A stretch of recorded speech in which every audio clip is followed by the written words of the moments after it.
Добро утро, Дехран. Само нешто да прашам. Како испадна ова со тоа дека сме меѓу најдобрите во Европа, во европските економии? Не ми се верува, тоа е навистина прекрасна вест. Добро утро, Джабир, добар ден, како и да е веќе. Мислам дека тоа веќе е вест и се чудат и светските економски сили. Се уште не знаат каде кикснале. Да нели бидат сега негде таму 5, 6, 7, 10 после Македонија. Но ни нас ни дојде онака многу изненадувачка таа вест, затоа што... И радосна.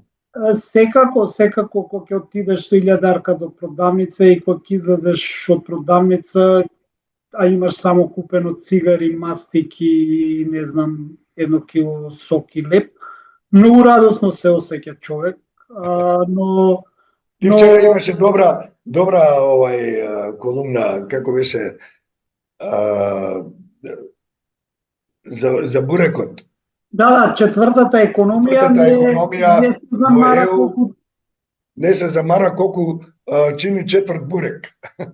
Да, тоа е инспириран од порано нашиот премиер кој што ни соопшти дека сме четврта економска сила, додека беше опозиционер, често знаеше да прави споредби колку е сиромашна нашата држава и колку тогашната власт не работи за доброто на граѓаните, па правеше некои пресметки колку буреци може да се купи со тие пари, па колку граѓаните не може да си дозволат еден бурек четврт или не знам сминка да си купат.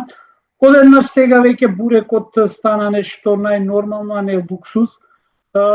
Така што друго е кога си опозиционер, поинаку го гледаш работите, а сега веќе кога си во влада, веќе и можеби не купуваш бурек, па не знаеш колку чини бурекот, што све тие нели на фактура.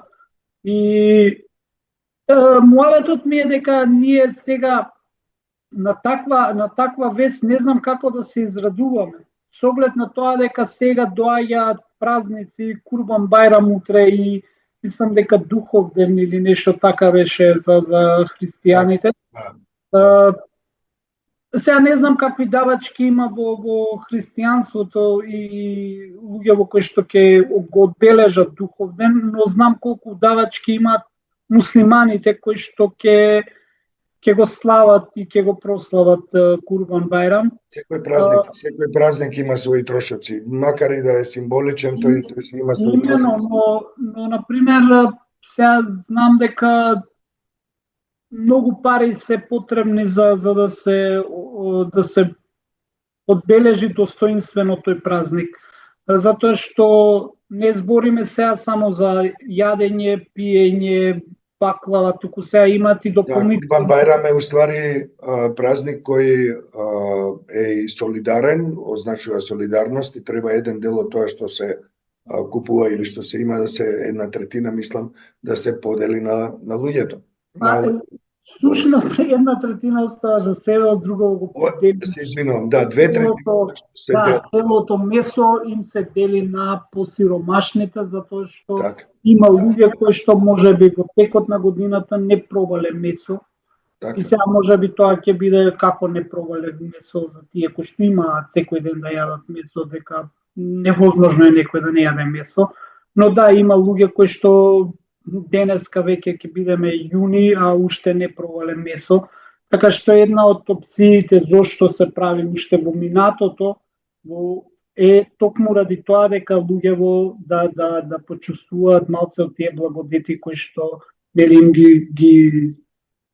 им се надофат на нели побогатите, но муаветот е да се вратам сега на изјавата на прецизниот математичар професор доктор Христијан Мицкоски, нашиот голем премиер, кој ни кажа дека ние сме негде 4-5 економија во Европа. Дај малку повеќе за тоа, ако смеам да прашам. Да, ние во принцип можеби и не се погрешни бројките. Сега ако земеме на пример, јас имам 10 јаболки, а ти имаш 0 јаболки, просекот е дека и двајцата имаме по 5 јаболки.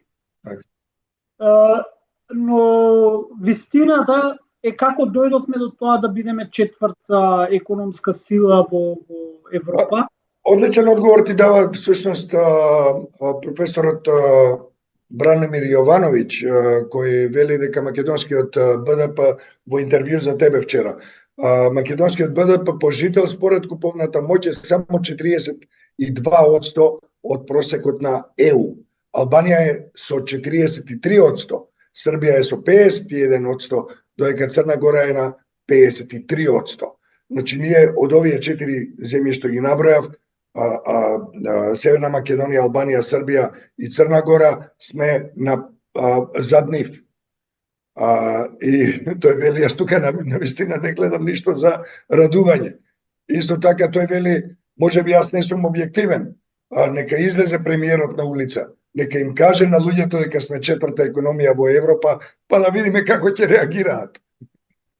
Да, Джави, тоа беше фантастично. Добра му е поентата со оглед на тоа дека и спомнува за едни минати времиња каде што нели живеевме во рајска Македонија, каде што бевме први, втори, трети во свет. Но тој популизам направи да дојдеме до малтене питачки стап, но ајде сега да кажеме колку е ефективната и колку е релевантна таа изјава, информација на премиерот, ако видиме дури ни неговите партиски ботови не ја шират таа информација. Срамиме дури и да напиша дека сме четврта економска сила.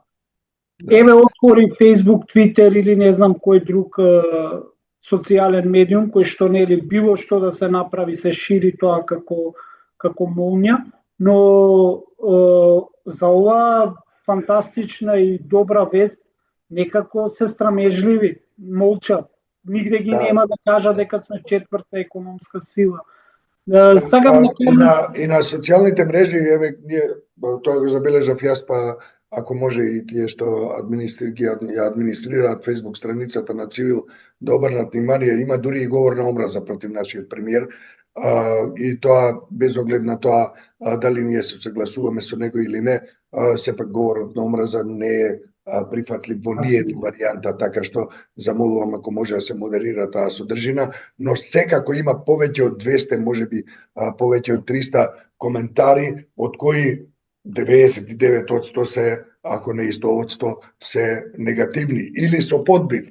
И тоа има многу добри јаки фори кои ги кажуваат нашите читателки и читатели во коментарите. Кажи ми, како тоа доаѓа? Еве, го читам текстот уште еднаш, што го напишат и вчера врз основа на разговорот со Бранимир Јовановиќ. Зошто доаѓа до тоа ние да изгледаме као четврти? Повторно ќе речам, не ги знаеме моментите што процениле, што оцениле. Денес треба да добиеме одговор од Светска банка. Така, значи се јави во Светска банка и рече само да прашам. Да, само да ве прашаме што мислите до ова и да ни дадат коментари. Сега чекаме одговор од Светска банка. Имаше интересен податок од World Economist, каде што имаат они статистика и истражување за сите држави, каде што една од опциите, тоа го разгледат на брзина, но денес ќе го разгледам подетално, но има еден момент каде што вели не треба да им се верува на податоците на БДП-то, затоа што не се знае на кој начин се дојдени до тие податоци. Да, тоа е познато дека БДП-то всушност се пресметува на различни начини кај различни режими. Како и да е, професорот Јовановиќ според твојот текст додава дека она што е можеби уште потажно е што дури ни за овој раст од првиот квартал од 3% не може да се каже дека е четврти во Европа. Да, многу земји се уште немаат објавено податоци за првиот квартал, посебно оние блиску до нас, кои обично имаат висок раст, како што се Албанија, Косово, Црна Гора, Босна, Турција, Романија. Значи тие допрва треба, барем дел од овие допрва треба да ги објават. тие податоци, да не зборуваме за тоа дека се работи за прв квартал. На крајот од годината ќе видиме колку уствари сме биле успешни.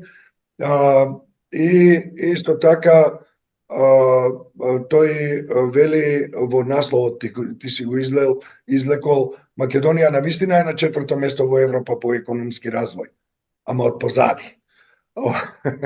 Што е добар наслов, навистина. И понатаму исто така Јовановиќ вели, наместо да пласира вакви полувистини, би му препорачал на премиерот да се запати со работа. И така натаму, тоа е твој текст, сепак и мислам дека нашата публика ќе сака да го прочита, особено после ова наше среќавање во живо. Да. Кажи ми, дали освен на Светска банка, каде исто рече, има уште една анализа која ќе ја објавиш и...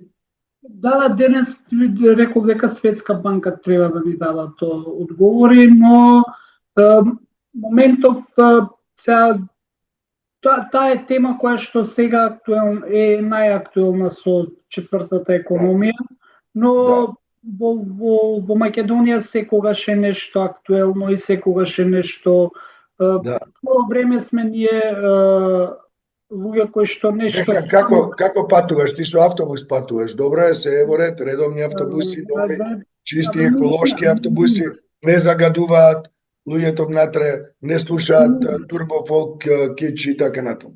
Да. Како уствари дојдовме и до насловот, нели само да прашам, ние сме познати по тоа дека само нешто да прашам и нели да се заврши. Познат по тоа. Нека знае публиката дека кога никој нема што да коментира или да праша, во колегиумот ти си единствениот кој секогаш има уште едно прашање и велиш само нешто да прашам. Но моментов е што ние навистина живееме во општество каде што секој само не има нешто да праша и толку и ќе се повлече, но тоа само да прашам ги прават сите тие гужви и дупки во системот, но исто така е интересно што ќе се вратиме на проблемот со нашата градоначалничка Данила, која што во едно интервју вели, вие новинарите треба да ме поддржите, да работите, да прашувате, да ви давам информации, но градоначалничката Данила кога подзаборавила дека ние новинарите ја бркавме и под дрво и под камен да ни даде изјава. Ја баравте, не ја бркавме. А таа се криеше цели скоро 4 години, одеднаш сега ние новинарите не чиниме дека не сме ја прашували, не сме ја поддржувале. Но еве сега ќе ја прашаме што е со градскиот превоз, затоа што луѓе се тепаат буквално во автобуси, затоа што немаат место каде да се качат, со оглед на тоа дека се укинати приватните превозници. И она вчера се обиде да се оправда за хаосот што ќе настане, а настанува веќе деновиве со автобуските линии и со ѓубрето низ градов, но тоа она рече дека не е нејзина надлежност, тоа ќе прават обструкции од власта. Но и ѓубрето и автобусите се под директна надлежност. Градски превоз како може да не биде надлежност на градот? Џабе затоа викаме само да прашаме. Чија надлежност е тоа? Сега што јас немам автобус, што не се гужвам во автобусот кога ќе дојде по 7 сат време, што нема воздух во автобусот, што сите автобуси речиси се искршени, па сега се молиме до дома додека стигнеме да не се запали автобусот тој што го има. И повторно ќе рече, тоа ми се обструкции, не е моја надлежност, тоа власта ми го прави. Исто и со ѓубрето, еве да поминеме сега... Добро, види, ајде да видиме, ако тоа навистина го прави власта, дали може денеска до кабинетот на премиерот на владата, на премиерот да се испратат пар прашања. Прво прашање за тоа како дојдовте до математиката дека сме четврта економска сила во Европа и како го коментирате ова што го кажува Бранимир Јовановиќ, А второто прашање е зошто или дали ја обструирате работата на градот и градскиот превоз, комуналната хигиена, се друго што подразбира водење на еден град, па нека е тоа и главен град на државата. Џабир, премиерот и власта веќе во неколку наврати, во неколку соопштенија по месец-два ќе поминат, најавува дека ќе купат 100 електронски автобуси. Ќе помине месец-два, повторно ќе најава дека ќе купат 100 автобуси. И сето тоа е веројатно ќе биде до некој декде пред избори, па кога и конечно ќе речат утре ќе ги купиме. И сега ние имаме веќе неколку месеци уназад дека ќе купиме и остануваат на ке. Владата изгласа дека ќе купат, владата донесе, Мицкоски најави дека ќе купиме, ама кога ќе ги купиме? Утре, задутре, за 2 недели, за 5 недели, за пред избори, за другите избори парламентарни, ние не знаеме. Така граѓаните ќе си живееме со тоа ке и ќе си се прашуваме самите себе дали ќе стигнеме здрави живи дома и дали ќе стигнеме на време на работа. На крај крајева, затоа што ние сега јас можам да си дозволам таков луксус да каснам малку на работа, но има луѓе кои што него немаат тој луксус да каснат на работа и може да добијат или намалување на платата или во најкрајен случај да добијат отказ. Така што тоа повторно нема да биде грижа на градската мајка или па на владата, затоа што на крајот денот ќе ти рече снајди се, стигни порано, тргни во 4, во 5 од дома, па ќе стигнеш во 9 на работа. Така што не е нивни проблем тоа, дали ние ќе стигнеме на време на работа или ќе си отидеме на време од работа. Така што тоа, например, седење на улица не ни се плаќа, бесплатно се седи. Декран извонредна поета направи сега и со ова покажаш колку е всушност поврзано урбаното живење и колку градските власти се релевантни во секојдневниот живот на луѓето. Многу добро опиша дека всушност луѓето кои имаат проблеми со градскиот превоз, тие може да задоцат на работа, може да влијае битно на нивниот живот, на нивниот опстанок. Исто така, губењето време на автобуска станица, исто така може да придонесе кон нивното здравје, кон квалитетот на нивното живење, помалку време за семејството, помалку време за себе и така натаму. Тоа се навистина тешки проблеми кои ги предизвикува градот со ваква негрижа за градскиот превоз.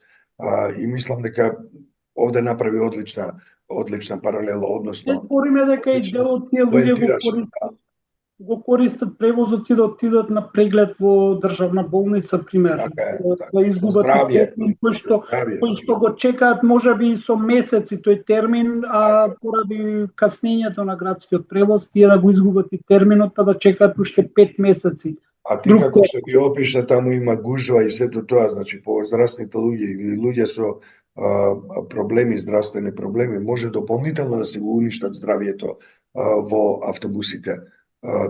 Жиците секако ги губиме сите, тоа не знам дали се рачуна. Тоа е дел од здравјето, тоа е суштински дел од здравјето. Но сакам да кажам дека голем е револтот и сега да, можеби еве она вели дека тоа ќе биде обид за дефокус од вистинските проблеми, но затоа постојат институции. Ако институциите си ја вршат работата, ти како град кој што треба да внимаваш на градскиот превоз и на ѓубрето, врши си ја работата. Обвинителството зашто приватните автобуси се укинати? Кога ги укинаа приватните автобуси? Пред неколку дена, онака дури тивко сето тоа заврши, повторно се случува со неплаќањето и повторно ќе речам дека да, можеби постои некаква политика таму, но на крајот денот нас граѓаните не интересираат дневно политички игри. Ние си плаќаме редовно автобуси, како што вчера дојде еден од контролорите, ми бара карта и му велам сега за кој автобус ми барате карта да куцам, затоа што овој автобус во кој што јас сега се возам го нема во распоред, затоа што тоа е негде помеѓу 2-3 автобуси вметнат, затоа што Много прашуваш ти дека. И сега тој ме гледа така, вика, па јас сум само контролор. Па викам, кој треба да го прашам? Па праша го директорот. Па директорот нека дојде, нека ме бара карта, па јас него ќе го прашам. Зошто ти да бидеш виновнен за револтот на граѓаните? Редовно ти доаѓаш да бараш карта, па да се караш, да се расправаш со тие што немаат карта, но тој кога на моментот кога треба тој што има карта да си се вози на терминот и времето кога треба да си оди, нема автобуси. Каде ние кого ние да казниме? Ти ќе ме казниш дека јас немам карта, но јас кого да казнам затоа што ти немам автобус? Кој ќе одговара за тоа? Никој. Едноставно повторно ќе биде никој и ние граѓаните сега на 40 степени топло ќе треба да чекаме по саат, 2-3, ќе треба да ја аплаудираме на Данела дека отиде да прка дивоградби наместо да си ја работи работата која што треба да ја работи, а не да биде инспекторка, затоа што има други инспектори кои што ги плаќаме ние, граѓаните, да си ја вршат својата работа. Она треба да биде само менаџер и координатор на сите тие работи. Но сега да не биде дека јас ја напаѓам Данела, туку зборувам во име на граѓаните, затоа што така да треба конечно тие што да се ограничиме што тоа да критикуваш градоначалниката, исто колку што градоначалниката го критикува премиерот за тоа дека власта врши притисок врз нејзе, коалицијата на власт врши притисок врз нејзе, што веројатно и се случува барем во некоја мерка, бидејќи таа изнесува и некакви докази и аргументи. Меѓутоа, како што ти велиш, граѓанките и граѓаните се оние кои страдаат поради овие манипулации, политички пресметки, корупција и општа кражба на народните пари. Тоа навистина не треба да не занима нас дали некого сака или мрази во таа политичка елита. Проблемот е тоа што животот ни го загрозуваат со тоа своје однесување. Да, на крајот денот ние треба да прашуваме. Така е. Прашањата ќе останат, без прашања работите само ќе продолжат да се влошуваат. Заради тоа прашањата се исклучително важни. Јас мислам дека твојата идеја, овој наш утрински прилог, да го наречеме само нешто да прашам, е повеќе од соодветен и треба да продолжиме со прашување, а исто така заеднички да ги поканиме граѓанките и граѓаните да ни пишуваат за искуствата, да ни ги пишуваат своите ставови и нека пишуваат прашања. Ние ќе ги артикулираме и ќе ги испратиме до соодветните места за кои што се наменети тие прашања. Тука сме за нашата публика, се разбира. Океј, толку, имаш уште нешто сигурно. Само нешто да прашам. Да, повторно ќе речам, ние не можеме да останеме да бидеме мирни. Цело време има кај нас некакви дешавки. Сега од не знам што барале на пример градоначалникот на некоја општина во НАТО вежба во Кривова. Пример, која му е надлежноста на градоначалник да биде во НАТО вежба. Може би се спрема за министер. Супер е тоа, но во моментот ја нема таа надлежност како градоначалник да учествува на НАТО вежба. Сега јас мислам дека тоа така треба да ги разделиме работите. Интересно е, морам да го искоментирам само малце.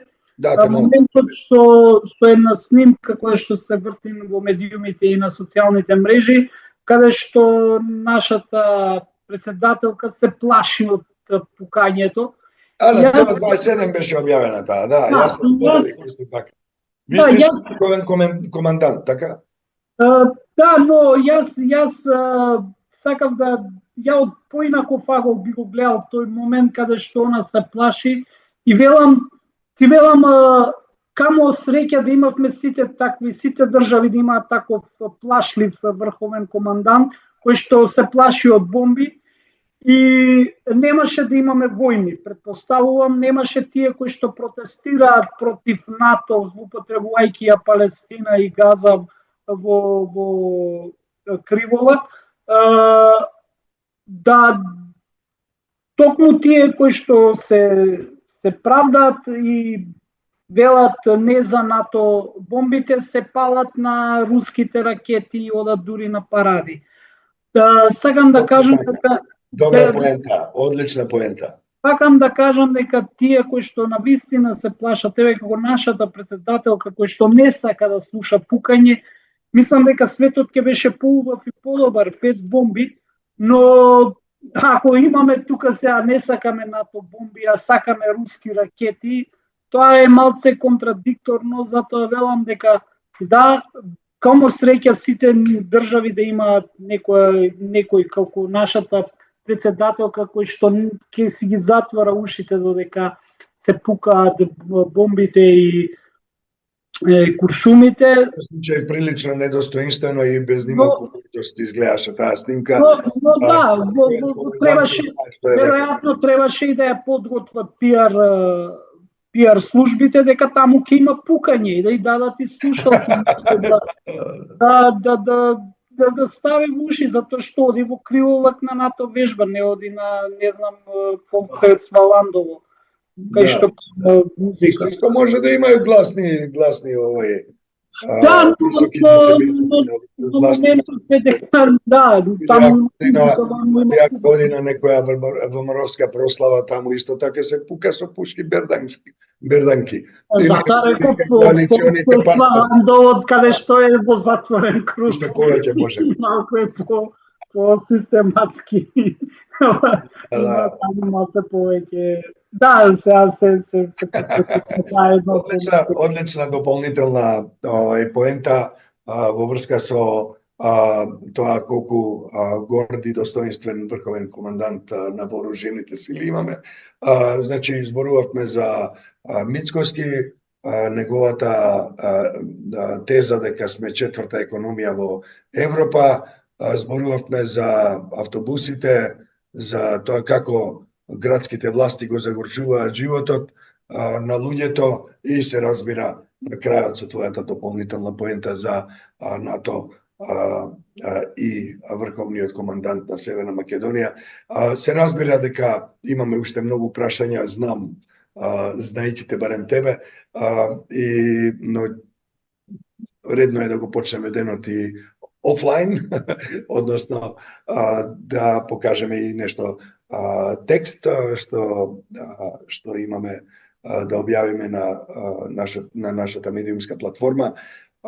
Исто така, добро е да се каже дека се што прави Цивил и медиумската платформа на Цивил, редакцијата при медиумската платформа е целосно независно и не е дел од било каква операција или проект. Тоа е она што ние го правиме и го правиме во јавен интерес за доброто на граѓанките и граѓаните, за кои сме целосно отворени секој ден и секој ноќ. Значи може да не побараат, да ни пишат, да ни дадат некој предлог, да споделат искуство, да споделат податоци, како што знаеме дека дел од нив споделуваат, ние ги чуваме добро изворите, или пак нека кажат само нешто да прашам. Да, затоа што нема глупи прашања, има само глупи одговори, така што они нека прашуваат и ќе ги доставиме прашањата од тие кои што ги поставуваат. Така. Добро, Декран, фала ти многу. Се гледаме во првата можна наредна прилика. Нема да ветиме дека секој ден ќе го правиме тоа. Јас исто така сум инволвиран во уште еден друг разговор со нашиот драг колега Драган Мишев во прилог кој се вика Дупло еспресо. Пиеме дупло еспресо со него. Иначе да откриеме на самиот крај дека мислевме да го наречеме овој прилог турско кафе со локум, меѓутоа мислам дека твоето решение само нешто да прашам беше далеку подобро и така ќе остане. Океј, довидување на сите, се гледаме ја и ти во редакција. Чао. Благодарам.